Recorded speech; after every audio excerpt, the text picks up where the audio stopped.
और सबसे पहले अहम खबर का रुख कर लेते हैं, जहां पर महाराष्ट्र हरियाणा असेंबली इंतखाबात के साथ ही कई रियासतों में ज़िमनी इंतखाबात भी होने जा रहे हैं। लिहाजा तमिलनाडु की 2 सीटों पर इलेक्शन होने वाले हैं और इसके मद्देनजर सियासत गरमाने लगी है। रियासत की दोनों ही अहम जमात AIADMK और DMK ने अपने उम्मीदवारों के नामों का ऐलान कर दिया है। आम इंतखाबात में मिली बड़ी हार के बाद भी AIADMK ने दोनों सीटों पर जीत का दावा किया है, तो वहीं DMK इत्तेहाद ने अपनी कामयाबी दोहराने की बात कही है। इसी के साथ दोनों ही इत्तेहाद में बदनवानी को लेकर इल्जाम तराशी का दौर भी शुरू हो गया है, तो वहीं केरला BJP भी अपनी इंतखाबी मुहिम में सरगर्म हो गई है। वाज़ेह रहे कि तमिलनाडु की विक्रवंदी सीट DMK MLA की मौत की वजह से खाली हुई है, जबकि नानगुनेरी सीट कांग्रेस MLA के MP मुंतखब होने के बाद खाली हुई है। याद रहे कि तमिलनाडु में AIADMK की सरकार है और जहां पर असेंबली में 122 सीटें हासिल है, वहीं DMK के पास 100 और कांग्रेस के पास 7 सीटें हैं। कर्नाटक असेंबली के ज़िमनी इंतखाबात को लेकर कांग्रेस ने अपनी तैयारियां शुरू कर दी है। JDS के अलग लड़ने के ऐलान के बाद कांग्रेस लीडरान ने मीटिंग कर उम्मीदवारों के नाम पर गौर खोज किया, जहां पर पार्टी इंचार्ज वेणुगोपाल ने अवामी नाराजगी को कांग्रेस की कामयाबी की वजह बताया है, तो उधर रियासती सदर दिनेश गुंडूराव का कहना है कि BJP की गलत कार्रवाइयों से आम लोगों में गुस्सा है, ऐसे में सभी सीटों के नतीजे चौंकाने वाले होंगे। वाज़ेह रहे कि कर्नाटक स्पीकर ने कई MLA को नाअहल करार दिया था और जिसके बाद इलेक्शन कमीशन ने 15 सीटों पर बाई इलेक्शन की तारीखों का ऐलान किया है। ये ज़िमनी इंतखाबात येदियुरप्पा हुकूमत के लिए काफ़ी अहम है, क्योंकि BJP हुकूमत बनाए रखने के लिए पार्टी को 6 सीटें जीतनी जरूरी है, नहीं तो उसकी अक्सरियत में कमी आ सकती है। A very cordial meeting with all of the election committee members.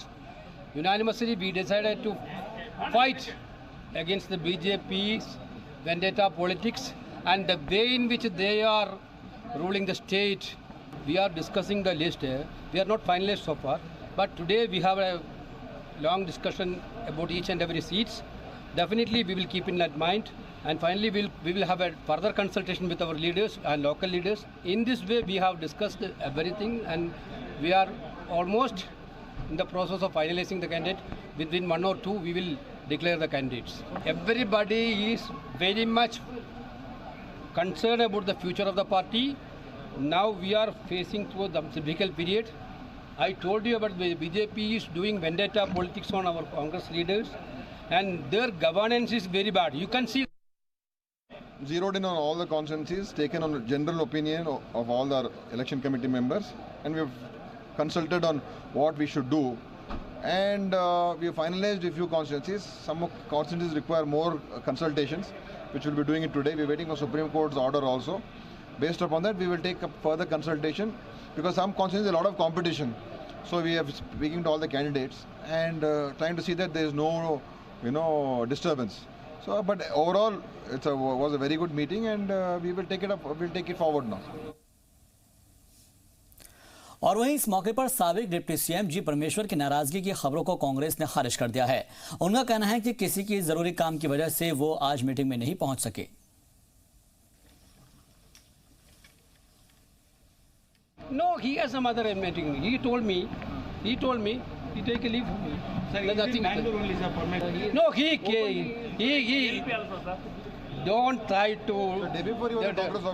to make the issue. Parameshwar came to me and met me. He discussed whatever party is telling. I am ready to work for that. That assurance he has given to me. Why you are making Parameshwar in a difficult situation? Not. That is not nice. For that, every Congress people are united to defeat BJP. हुकूमत ने उड़द दाल के दाम 7,000 रुपए तय किए हैं, जबकि किसान 4,000 रुपए बेचने को मजबूर है। ऐसे में किसानों में हुकूमत के खिलाफ जबरदस्त नाराजगी देखी जा रही है। नाराज किसानों का कहना है कि सरकार अपनी जानिब से किसानों की कीमत तय कर देती है, लेकिन उनके निफाज पर कोई काम नहीं करती। उड़द को तैयार करते हुए कितना वक्त हो गया है, लेकिन अभी तक उसकी खरीदारी के लिए कोई इंतजाम नहीं किए गए हैं, जबकि किसान अगली फसल के लिए उन्हें बेचकर दूसरे सामान की खरीदारी करना चाहते हैं। अफसरान जांच करेंगे और कागजी कोरम को ताखिर की वजह इसके अंदर बता रहे हैं। हैदराबाद में बदलते हुए मौसम के साथ बीमारियों की आमद शुरू हो गई है। हालिया दिनों में शहर में डेंगू का खतरा बढ़ने लगा है। हालांकि हुकूमत ने इलाज के लिए कई हिदायत जारी की हैं, लेकिन मरीजों की परेशानी कम होने का नाम नहीं ले रही है। अस्पताल में बढ़ रहे मरीजों की तादाद से मरीज के अहल खाना को कई तरह की दुश्वारियों का सामना करना पड़ रहा है, जबकि अस्पताल इंतजामिया इसे वक्ती बता रहा है।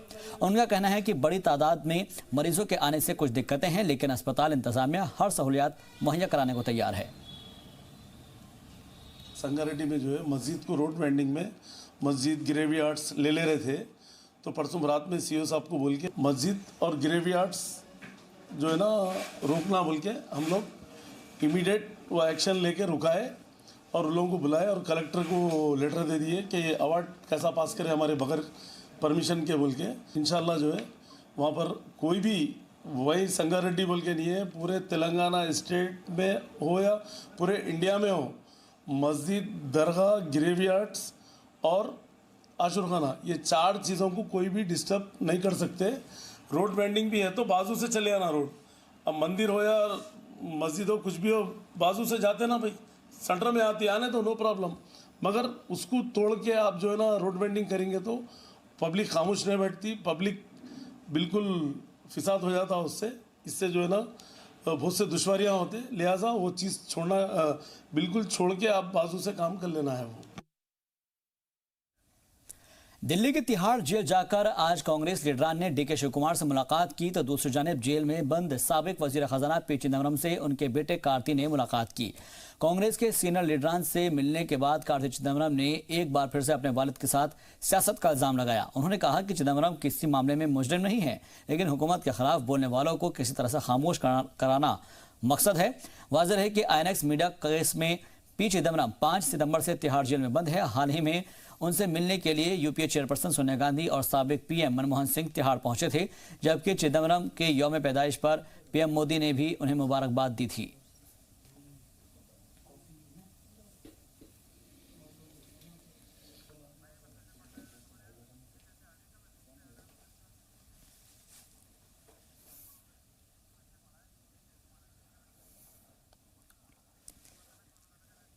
तो जाहिर सी बात है, आप तस्वीरों में देख सकते हैं कि कई कांग्रेस के जो लीडरान हैं वो पहुंचे थे, और क्योंकि कार्ति चिदम्बरम ने एक बार फिर से अपने वालिद का दिफा किया है, उन्होंने कहा है कि साजिश के तहत फंसाया गया है। और दूसरी तरफ डीके शिव कुमार से मिलने के लिए भी जो कांग्रेस के लीडरान हैं वो पहुंचे और उन्होंने वहां पर जाकर उनसे बातचीत की। उधर कार्ति चिदम्बरम ने भी अपने वालिद से जाकर तिहाड़ जेल में मुलाकात की। The matters are in court. We will go through the judicial process. Because the senior leadership We repeatedly said, and the Congress party has repeatedly said, this is completely and nothing but vendetta politics. Targeting leaders who are articulate, who vehemently oppose this government, and targeting leaders who are very crucial to the infrastructure of the Congress, selectively with bogus cases. And you have to please understand, both my father and Mr. Shiv Kumar are not undergoing any trial. They have not been found guilty by any court. Only under the pretext of investigation, they are being held in judicial custody. So this is completely vendetta politics. This is completely creating a very toxic and negative atmosphere for the polity of this country. Kerala में गैर कानूनी तौर पर बन रही इमारतों को लेकर सुप्रीम कोर्ट ने नोटिस जारी किया है, जहां पर रियासत के चीफ सेक्रेटरी को इसकी जांच की तफसील बताने की हिदायत भी दी है। इस मामले पर वकील शमसुद्दीन का कहना है कि रियासत में 4-5 बिल्डिंग्स पर सियासत हो रही है, लेकिन यहां पर सैकड़ों की तादाद में गैर कानूनी इमारतें तामीर हो रही हैं और इंतजामिया खामोश है। कर्नाटक के कलबुर्गी में फ्लावर्स, फ्रूट और हॉर्टिकल्चर एग्जीबिशन मुनाकिद की गई, जिसमें तरह तरह की नुमाइश लगाई गई है। फूलों से सजे हुए बाबाए कौम गांधी और लौह पुरुष सरदार वल्लभ भाई पटेल का मुजस्समा देखने लायक था। तकरीब के दौरान हॉर्टिकल्चर से ताल्लुक रखने वाले सामान भी लगाए गए, जो देही इलाकों से आए किसानों के बीच काफ़ी पसंद किए गए। महकमा हॉर्टिकल्चर की जानिब से मुनाकिद एग्जीबिशन में एग्रीकल्चर से जुड़े तलबा भी शामिल हुए, जिन्होंने अपने तजुर्बात का इजहार किया। और फिलहाल के लिए सलाम दक्कन में बस इतना ही।